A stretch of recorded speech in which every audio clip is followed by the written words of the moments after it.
welcome back mga padi. Long time no see dito sa YouTube, no? May kukunin tayong NMAX version 3 sa nahiraman natin, which is kay Big Bear Tattoo. Napaunlakan tayo, no, na magamit yung kanyang NMAX version 3 na standard version. At ngayon bibigyan natin siya ng mabilisang review. Papa-experience ko rin sa inyo, no, yung may experience natin ngayon doon sa NMAX V3. At kasalukuyan, syempre ito pa rin yung motor natin, si Pepper, ang ating NMAX version 2 na standard version din. At yun, kunin na natin. Malapit na tayo sa kanila.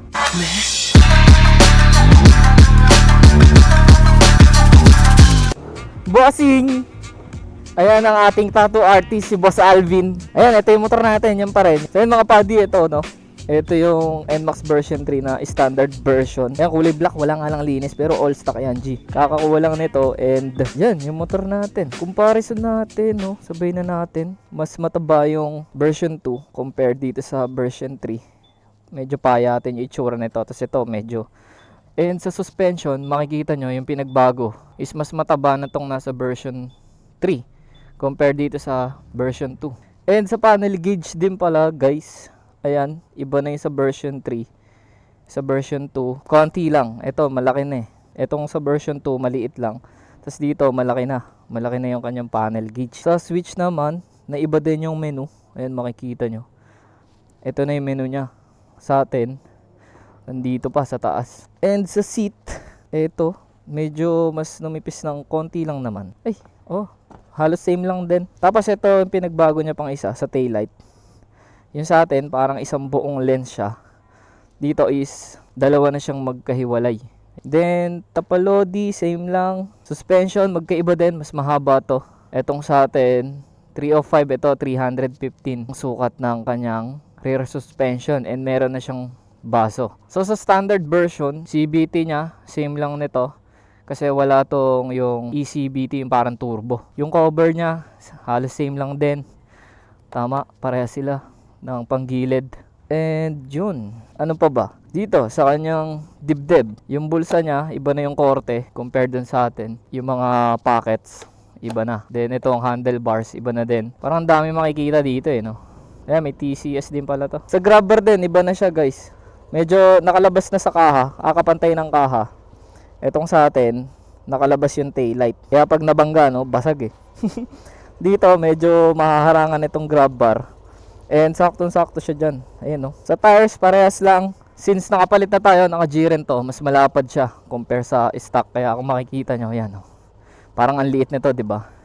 Ito kasing G-Ren na Android is mas malapad yung mags niya kaysa doon sa stock mags na nakakabit. Pero kita mo nga yung ano, yung suspension niya sa harap na mas makapal na talaga to, itong nasa version 3. Tingnan natin mamaya kung may nagbago ba sa riding niyan, no, ng mas makapal na suspension. Eh syempre yan, makikita nyo sa kanyang headlight is magkaiba talaga. Ito masungit, tapos ito parang ano, chill lang. Then sa visor, same din, magkaiba na, mas mahaba to, and iba na yung korte. Meron siyang ganito. Ito yung tinatawag nila bingot daw eh, sa gilid. Ayan oh, gawa no nasa baba bingot, kaya bingot. Ito wala kasing ganun, walang baba, walang chin. Emblem same, ito nasa taas na. Signal light nya nandito. Sa atin nandito pa sa baba. Kasi ito pa pala iba mga padi. Yung kanyang fender sa unahan is meron na siyang parang sa X-Max, meron ng patilya. Dito sa atin wala. So tingnan mo, mas mahaba to hanggang dito. Sa telescopic sa atin hanggang dito lang eh. Almost parang 3/4 lang. Ito buo hanggang baba. Sa footboard naman, mga padi, parang wala naman difference. Same lang siya. Ayan, same lang ng lapad.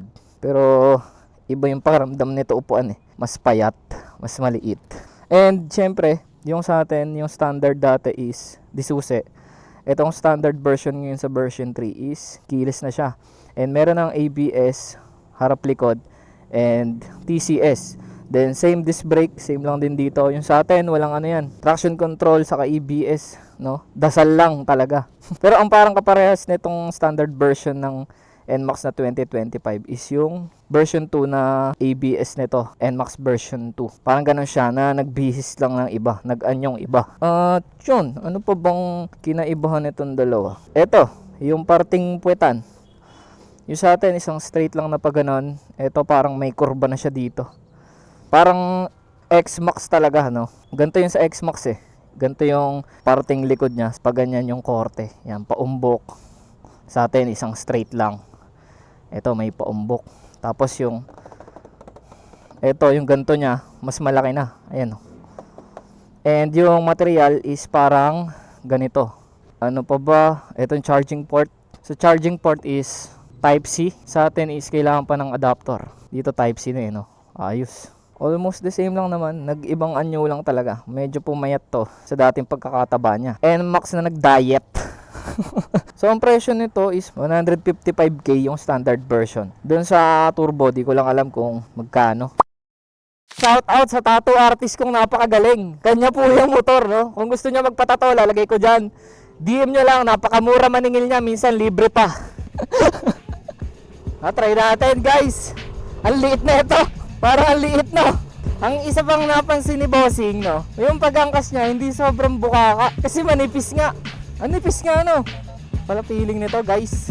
Mas madali nga ito ipansingit, eh, no? Parang lang naka-Aerox. Yung NMAX version 2, mas mabigat siya compare dito sa V3. And parang mas mataas yung ano, etong manibela. Mababa ko, tapos parang basta parang ewan ko, iba eh. Ayos din. Ayan si Bossing. Bossing! Yung kanyang arangkada is same lang din naman dun sa B2. Ang problema lang, may grr din. Automatic na yan sa automatic, may grr. Dami ng grr. Okay? Ayos sarap Sa yung panel gauge niya, mga padi, ang bisa, ang sarap dalhin sa hanggaan gagi.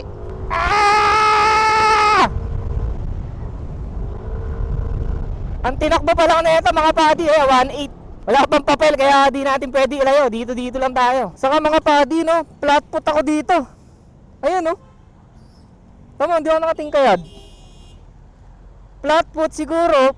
Pero alam ko mas mataas yung seat height ng NMAX B3. Nagkatalo lang sila siguro dito sa upholstery ng upuan kasi nga hindi siya malapad.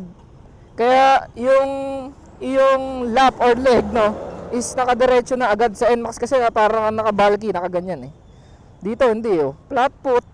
Ang average fuel consumption niya, mga padi, is no? Ayan, makatotohanan, 38.3. Pero nandun sa niya, sa specs niya sa internet is 40 to 45. So, not bad para sa pan-daily na gamit. Siyempre, may BBA pa rin yan, guys. Ayun, tunog ng kanyang busina. Parang mas masarap umupo dito. Mas iba yung feeling niya. Naka NMAX B3, Citan Automatic. Kung gusto mo mag-upgrade, no, from NMAX B1 o B2 is recommended ko to, no. Hindi ka magsisisi dahil ayan, napakasarap niyan dalahin. Para siya NMAX B1, maliit lang eh. NMAX B1 pero in-upgraded form niya, no. Parang evolve, super evolve. Ang dali niya talagang ipansingit.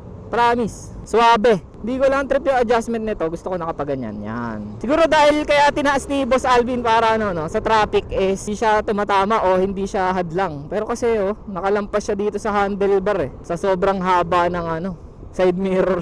Stock side mirror ng Yamaha. Ganito pala pag may ABS. Ang sarap i-preno eh. Iba Iba yung stopping niya eh. Stopping power. Suspension niya sa likod na so malambot malambot siya na parang okay din yung suspension na KYB na nakakasa dito. Tapos sa unahan, yung mas matabang suspension is ramdam mo talaga na merong itinulong yung paglalaki nila ng diameter versus doon sa lumang NMAX B2 na mas maliit yung diameter ng kanyang suspension. Worth it, no? Kung may budget lang, pwede din. Kaya lang, syempre, okay na tayo muna doon kay Pepper dahil love na love natin yung motor natin na yun. Nagda-dragging.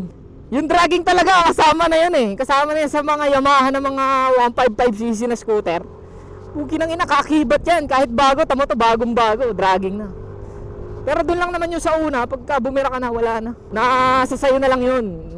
Mas mabuting ibaon mo na lang sa limot yung dragging. Kaysa problemahin mo kasi mababaliw ka. Hindi mo talaga totally matatanggal yan ng kumbaga kaakibat na yan na itong motorsiklo na to. Doon sa turbo meron yung shifting. Eto sa standard wala eh. Pero okay na to, tayo na, panggilid lang to, G. Ayan o.